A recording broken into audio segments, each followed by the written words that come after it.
de Champlain, président de Champlain Groupe financier.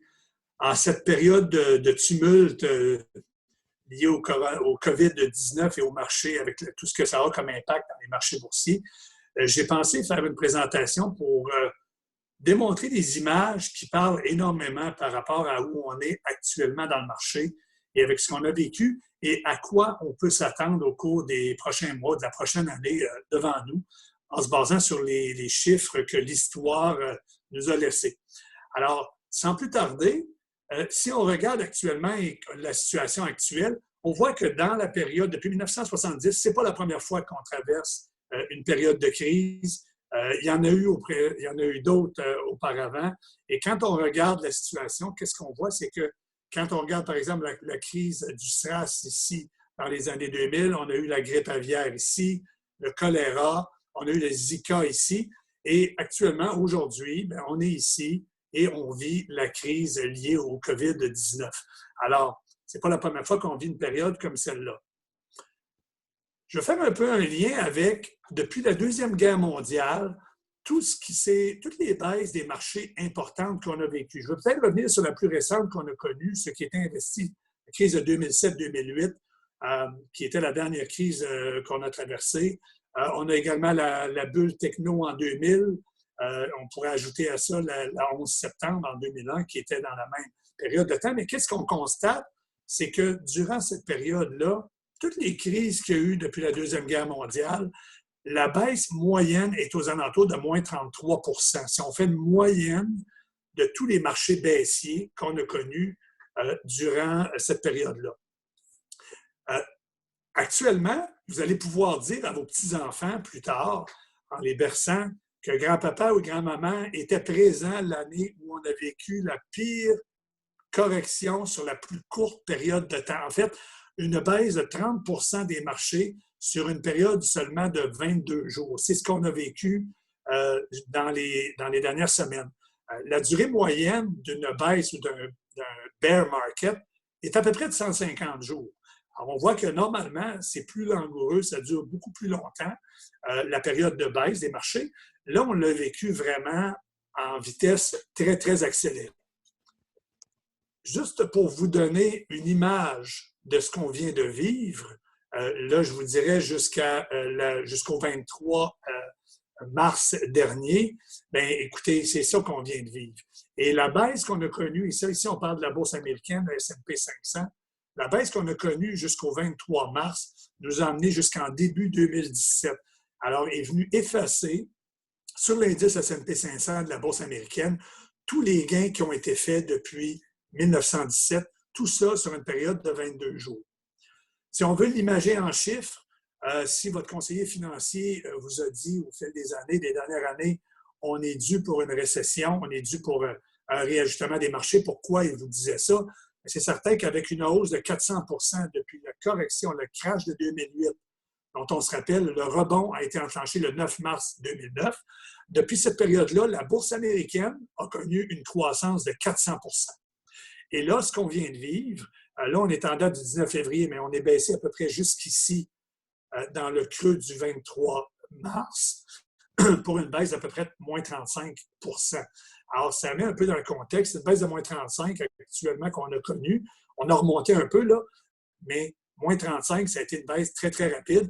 Il faut comprendre qu'après un gain de 400 %, il était tout à fait normal de s'imaginer d'avoir une correction ou un repli.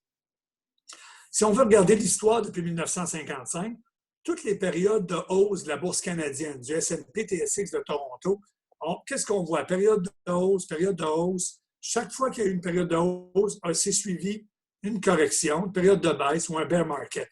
Qu'est-ce qu'on doit remarquer de ça? Bien, c'est qu'en moyenne, un marché baissier, je le disais tout à l'heure, est à peu près de moins 33 % et dure en moyenne 12 mois. Là, ça a été sur une période d'un mois, c'est-à-dire à peu près 22-24 jours. Ça a été très, très rapide. Mais qu'est-ce qu'il faut retenir dans ça? C'est que les périodes haussières, elles, on connaît des hausses moyennes de 209 % et pour une période d'à peu près 85 mois en moyenne. Donc, c'est normal qu'après des hausses comme on a connu dans les dernières années, et si on regarde la dernière, On a eu une hausse au Canada de 190 de la bourse canadienne pour une période de 130 mois consécutifs. Mais on était dû pour voir quelque chose qui se passait ici. On ne se doutait seulement pas que ça serait dû à un virus. Ça aurait pu être dû à une récession un peu normale après une période de hausse importante, une longue période de croissance. Sauf que là, on a été frappé plutôt par un virus. On a les mêmes exemples ici au niveau de la bourse américaine, du S&P 500. Même période de hausse. Les périodes de baisse sont illustrées en rouge. On voit la période de 2008 ici. Et on vient de voir apparaître ici la baisse du mois de février, mars, en fait, la dernière baisse qu'on a connue dans les derniers jours. On la voit apparaître ici en zone rouge. Et qu'est-ce qui devrait arriver après ça? Bien, effectivement, on aura un rebond. Quand? Dans un mois, dans une semaine, dans 3 mois? Pas la réponse, mais c'est sûr que si vous avez un horizon de 2-3 ans et plus, vous allez être très heureux d'être resté investi dans le marché. Une autre façon de l'exprimer visuellement différent par des carrés. Qu'est-ce qu'on voit? Le crash de 2008, la bourse américaine a chuté de 51 ce qui était majeur. C'était la plus grosse dégringolade des marchés boursiers depuis les années 20, les années 30, suivi d'un gain, une croissance de 450 Alors, c'est tout à fait normal qu'aujourd'hui, on a une récession. On a causé par le virus, mais quand même, on était dû. On peut regarder les autres périodes et qu'est-ce qu'on constate? C'est que sur la bourse américaine, un marché baissier dure en moyenne 14 mois pour une baisse d'en moyenne 27 mais pour une période de hausse de 144 en moyenne qui dure environ une moyenne de 55 mois. Donc, ça nous donne un peu, ça met un peu les choses en perspective par rapport à la réalité qu'on vit actuellement. Ici, on va ramener le marché, les plus grandes crises. Alors, dans les périodes depuis 1957, les plus importantes crises qui sont survenues, on reprend la crise financière de 2008, la bulle techno et le 11 septembre, avec les fraudes comptables aux États-Unis, la crise des marchés asiatiques dans les années 98, la guerre du Golfe en 90, le lundi noir de la bourse en 87. Alors, toutes ces crises-là ont été des crises, on voit là en moyenne peut-être 30 de baisse. 30-35, c'est le chiffre qu'on disait tout à l'heure, ici. 12 mois après ces crises-là, lorsque le début de la reprise s'est enclenché, la hausse de la bourse canadienne a été en moyenne de 33 Alors, c'est ce qui nous guette pour le futur, c'est ce qu'on devrait avoir dans le futur. Le rebond va suivre, bien sûr. Ici, on le voit de façon différente. Alors, la partie de la ligne médiane ici, toutes les corrections ici à gauche, suivies des rebonds du côté droit. On voit que les rebonds sont toujours, ça c'est seulement 12 mois après la correction. Très, très souvent, les 12 mois qui suivent la correction viennent rattraper ou compenser la presque totalité de la correction qu'on a vécue. Normalement, ça peut durer un peu plus que ça, mais on voit que très, très souvent, le rebond était plus rapide, plus fort sur les 12 mois suivants que ne l'a été la baisse en tant que telle. Voici maintenant mon graphique préféré. Vous entendez aux nouvelles, vous entendez les gens, les économistes, les analystes, votre conseiller financier vous dire c'est important de ne pas céder à la panique et de garder le cap, de ne pas bouger quand ça va mal. Pourquoi on vous dit ça? C'est parce que très souvent, les rebonds surviennent très rapidement après les pires baisses.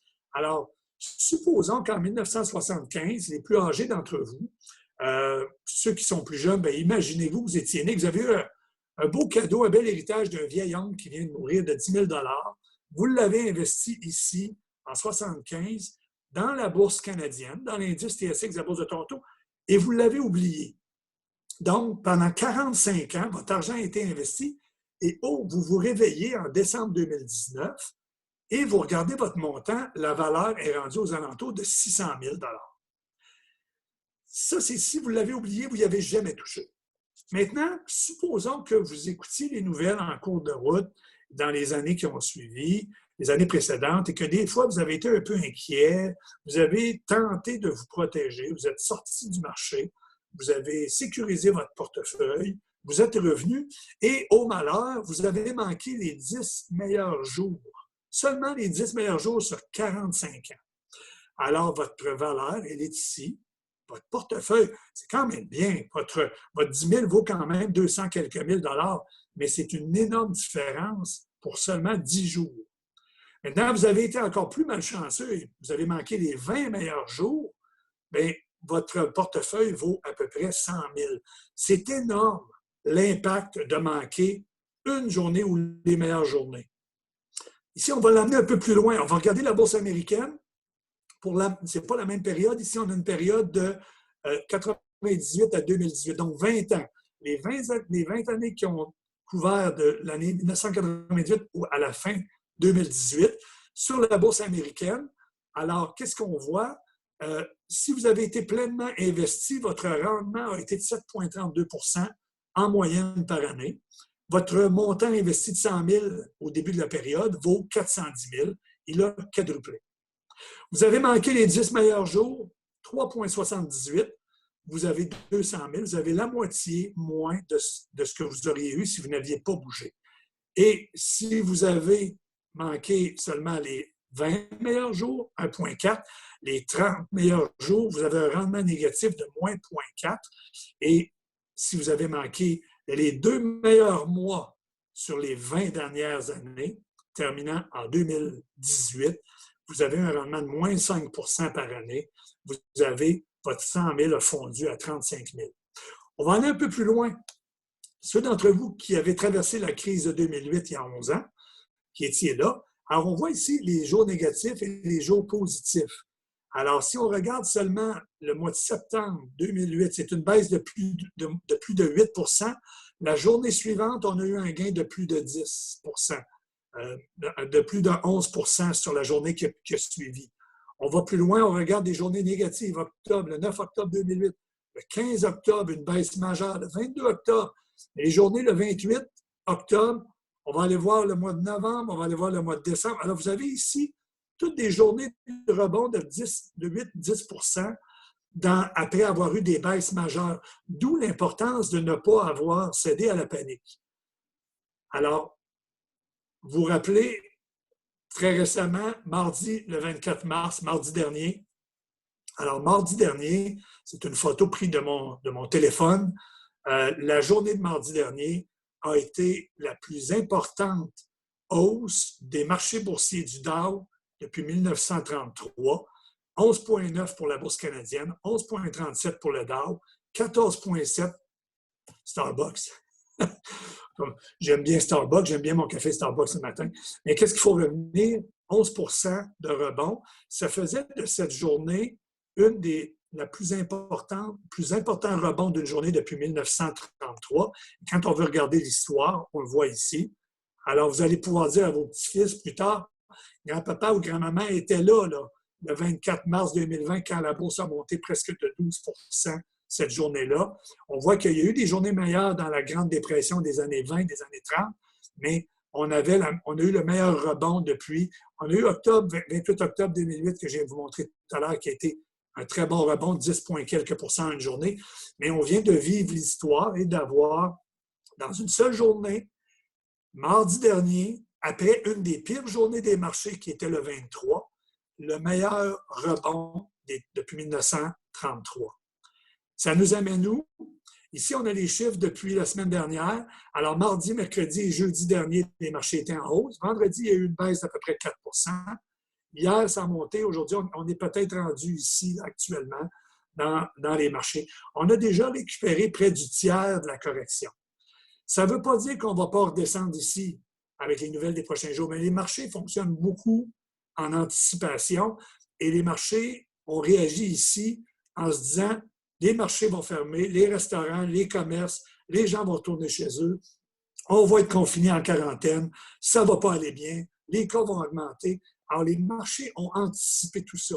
Ici, c'était la journée où le G20 s'est réuni, la veille, pour dire on va se concerter au niveau mondial, les gouvernements vont embarquer, les gouvernements vont aider l'économie, vont injecter des sommes astronomiques, on le voit au Québec et au Canada. Et les États-Unis, c'est 12 billions de dollars, et même plus. Au niveau mondial, c'est la même chose. La journée de l'annonce, c'est ce qui s'est passé dans les marchés. Les marchés disent, OK, le pire est derrière nous, ça va encore bouger, il va y avoir encore de la volatilité. Qu'est-ce qui s'en vient dans les prochains 6 mois, 3 mois, 2 mois, c'est difficile. Qu'est-ce qui s'en vient dans les prochains 2 ans, une année ou deux? Très probablement que c'est ce qu'on va voir avec la volatilité, mais vous serez récompensé par le fait de ne pas avoir bougé et surtout cédé à la panique. Alors voilà, je voulais mettre les choses en perspective. On dit souvent que des images valent 1000 mots. J'espère que cette brève analyse de ce qui est sorti, et vous avez les sources ici, là, des dernières sources d'où j'ai été chercher l'information, et que ça pourra vous sécuriser par rapport aux perspectives, à ce qui s'en vient.